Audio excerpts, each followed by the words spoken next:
Kata ujung Palembang ini kerok. Tidak pernah kerok. Tidak pernah ribut, tidak pernah apa. Kita on the track. Iya. Stop. Begitu pakai seragam dia tanggung jawab penuh ada di saya. Ada di komando. Komandan Kalau ya? ada apa-apa saya yang diangkat duluan.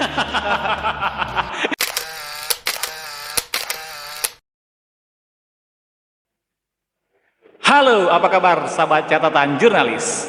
Terima kasih sudah mampir lagi di channel ini. Nah, tentunya catatan jurnalis juga akan menghadirkan narasumber yang berkompeten. Nah, hari ini saya mendatangkan seorang aktivis lah kalau saya menyebutnya itu senior saya dia. Dia ini sebuah organisasi masyarakat forum di pemilu 2019 kemarin.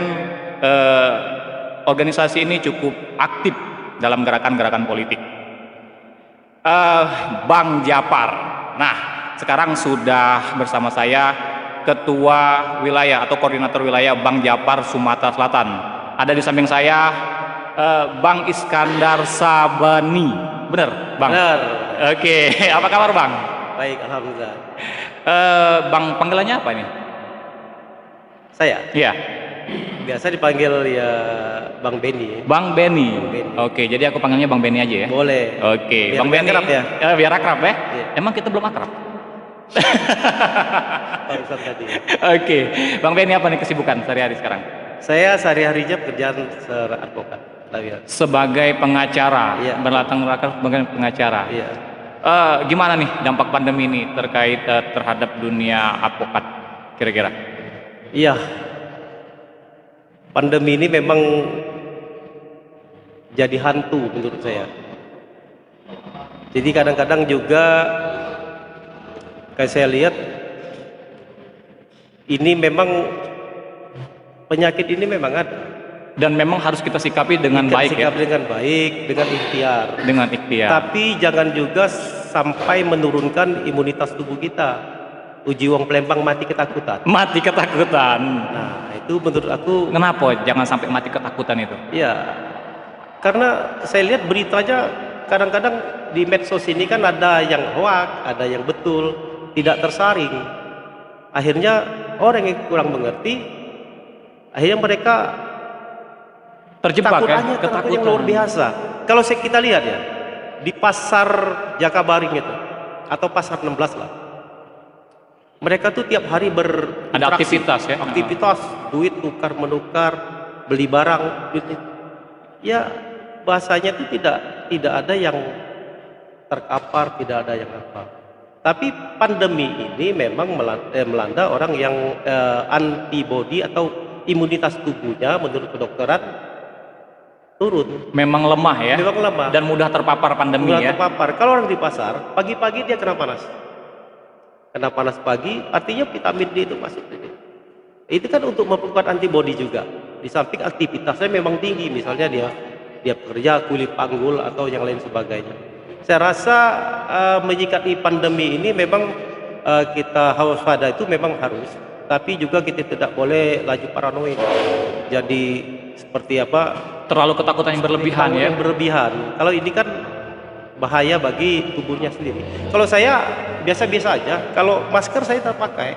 Ada ya? Ya kalau misalnya Ini jaga jarak loh. ini jaga jarak. Iya. Kalau 1 meter ini rasanya tidak. Iya. Tapi kalau misalnya Terlalu dekat dan terlalu rapat. dekat atau batuk, nah ini kan harus Itu kita harus pakai pakai. ini kan, harus Iya. pakai. Tapi kalau ini tidak biasa. Di masjid misalnya, di masjid itu orang sholat kan Sudah berjarak ya? berjarak. Ada juga yang masih rapat tapi tidak terlalu rapat seperti dulu. Tidak ada klaster masjid. Iya. Maksud saya tuh begini, jangan sampai kita terjebak dengan hal-hal yang membuat imunitas kita turun. Oke, sekarang kita kembali lagi ke Bang Japar. Ya, boleh. Jadi di 2019 itu kan Bang Japar nih kayaknya cukup berperan aktif lah dalam pesta demokrasi pemilu presiden ya. Iya, Waktu itu saya sempat ngeliat lah apa Iya. namanya geliat-geliat dari Iya, Bang betul. Japar ini sendiri.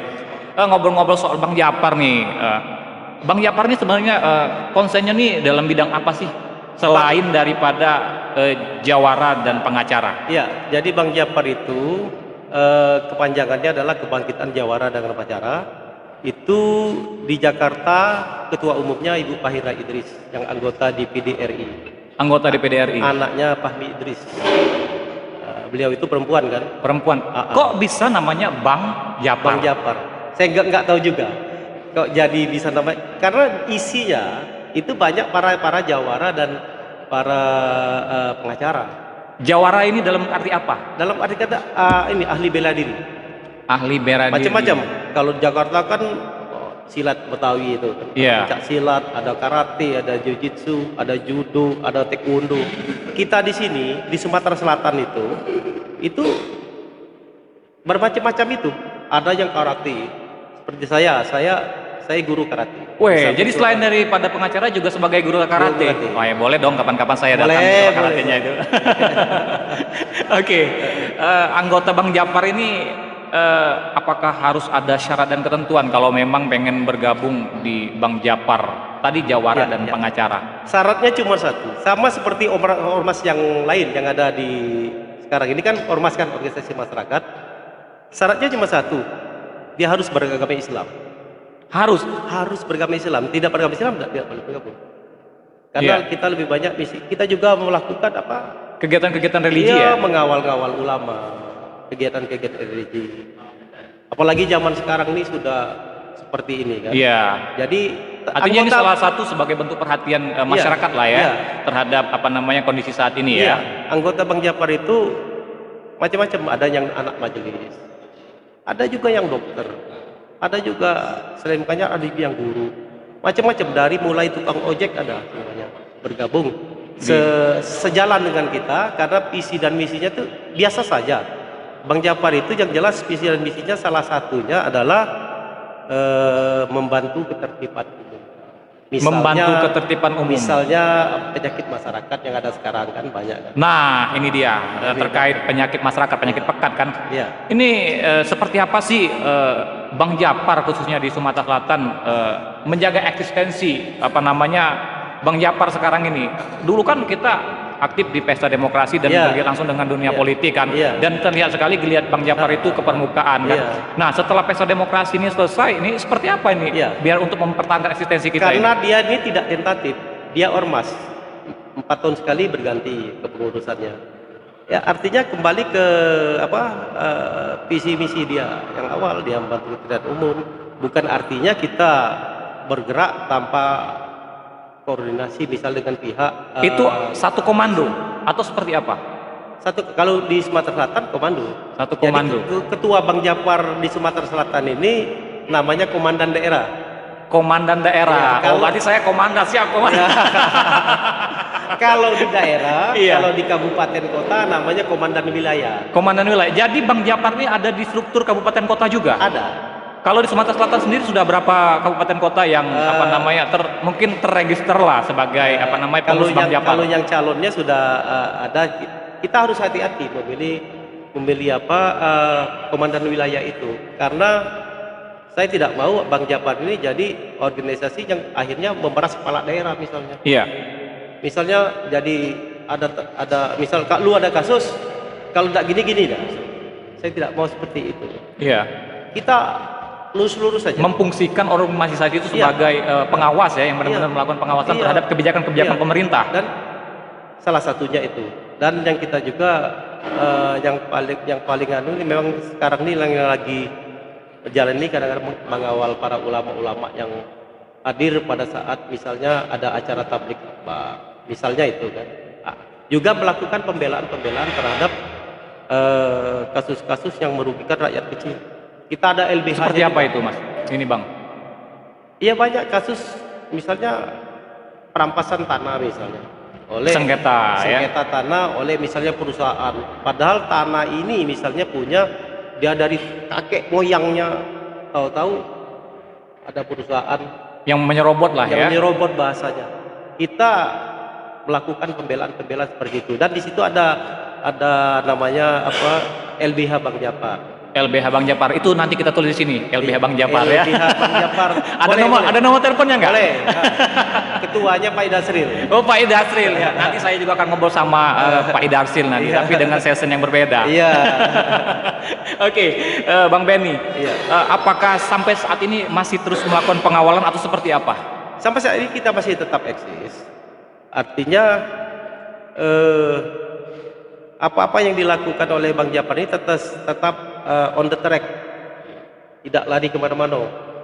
Berarti kita kemarin Memang kita juga sempat turun aksi ya ke bawah ya? beberapa kali Beberapa kali. misal pembelaan peduli rakyat Palestina yang kita lakukan di DPRD Sumsel. Di DPRD Sumsel. Kita koordinasi dengan pihak kepolisian, pemberitahuan, mematuhi protokol kesehatan. Artinya kita juga tetap bersinergi ya dengan Muspida ya. Dan setiap kali Bang Japar turun tidak pernah kata ujung Palembang ini kerok. Tidak pernah kerok. Tidak pernah ribut, tidak pernah apa. Kita on the track. Iya. Tetap. Begitu pakai seragam dia tanggung jawab penuh ada di saya. Ada di komando. Komandan Kalau ya. ada apa-apa saya yang diangkat duluan. Jadi kepada pihak kepolisian juga bahwa gerakan-gerakan yang dilakukan oleh Bang Japar ini sesuai dengan track dan tidak anarkis ya. Iya, Bang Benny, kalau kebijakan keluar konstitusi, apa sih yang dilakukan oleh Bang Japar? Misalnya kebijakan-kebijakan yang tidak berpihak kepada masyarakat. Ya kita lihat dulu tidak berpihaknya itu seperti apa. Kalau memang sudah ada aturan yang jelas, sudah ada aturan hukum yang jelas, ya kita mau ngomong apa. Tapi di dalam aturan hukum itu pasti ada kebijakan. Misalnya ada kebijakan A misalnya yang melaksanakan kepala daerah atau kepala kedinasan ini ya di tingkat kota ini, iya. pemerintah kota kan, tingkat kota atau provinsi, atau ya. Pemprov atau Pemda, ya. Ya tentunya di satu kebijakan itu pasti ada, di satu aturan hukum itu pasti ada kebijakan. Kebijakan itu pelaksana lapangan. Tinggal seperti sekarang misalnya sekarang ini pedagang kuliner tidak boleh melewati jam tertentu. Iya. Dari jam Oke, dari situ saja dulu. Dari situ saja dulu. Seperti apa pengawalan yang kita lakukan dari Bang Japar? Ya kita audiensi dengan pihak-pihak yang berkompeten. Misalnya kalau kota ya dengan pemerintah kota. Seperti sekarang ini ada aturan masjid ditutup. Wih, saya itu banyak mendapatkan telepon, mendapatkan ngomong langsung. Ini bagaimana ini? Artinya ada keluhan-keluhan dari masyarakat langsung ya? Karena Palembang ini kan masyarakatnya religius.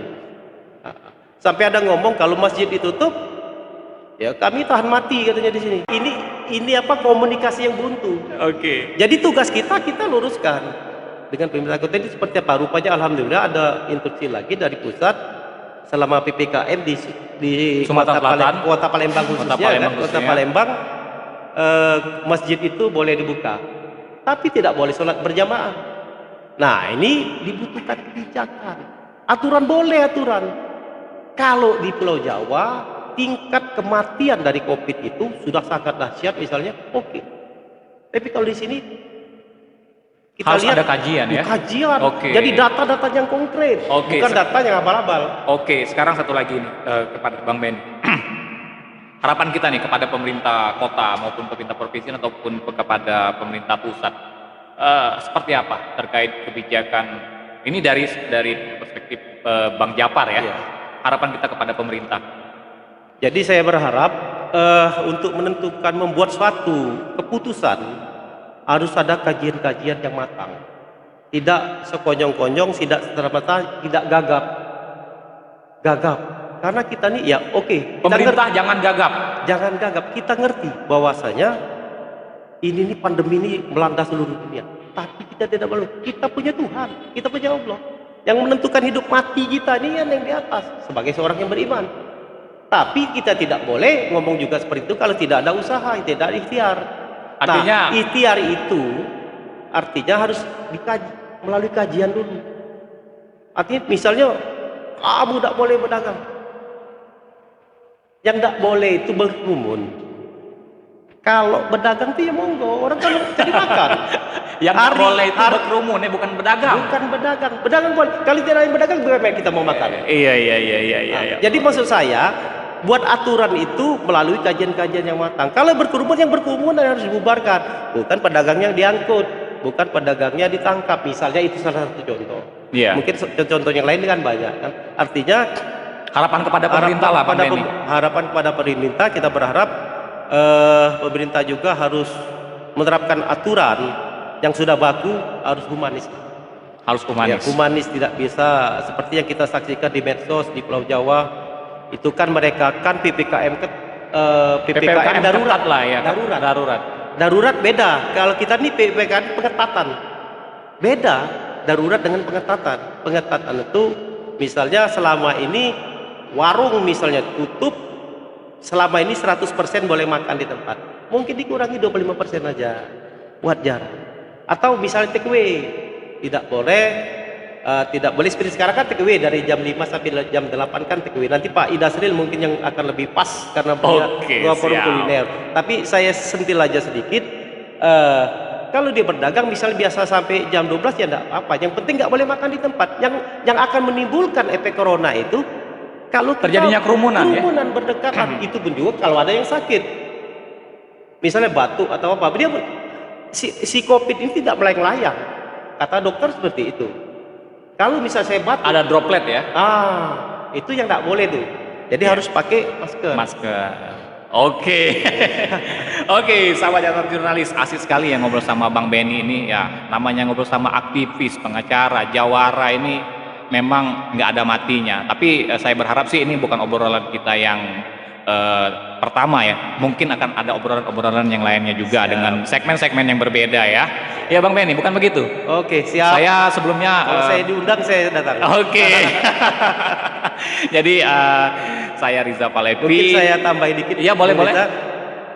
Bang Japar ini memang seperti yang tadi sudah disentil, kemarin sibuk-sibuk Di pemilu ya. Pemilu ya. Karena pada saat itu kita harus memilih mau ke A atau ke B, ke satu atau ke dua. Pilpres sudah selesai. Sudah selesai. Tidak ada satu dan tidak ada dua. Tidak ada dua. Jadi menurut kami begitu pertarungan sudah selesai, ya selesai. Kita bersatu kembali sebagai tidak ada cebong kampret itu tidak ada. Oke. Udahlah kita bangun Indonesia ini. Tapi ya tetap pada koridor pembangunan yang benar. Kalau yang menyimpang ya pasti kena protes. Oke. Baik, Satu lagi pertanyaan terakhir ini. Ya. Di pemilu 2024 apakah Bang Japar akan ikut bertarung lagi atau mendukung lagi? Itu kita lihat. Kita ini juga kan kemarin itu mendukung salah satu paslon itu karena fatwa ulama. Itu saja. Oke. Artinya ke depan kalau ada fatwa muncul lagi mendukung lagi dong. Bisa saja kalau pas dengan menurut pikiran kita. Oke, terima kasih Bang Benny. Saya Riza Palevi dan Bang Iskandar saya Iskandar Sabeni. Sabeni. Terima kasih dan sampai jumpa. Assalamualaikum. Waalaikumsalam warahmatullahi wabarakatuh.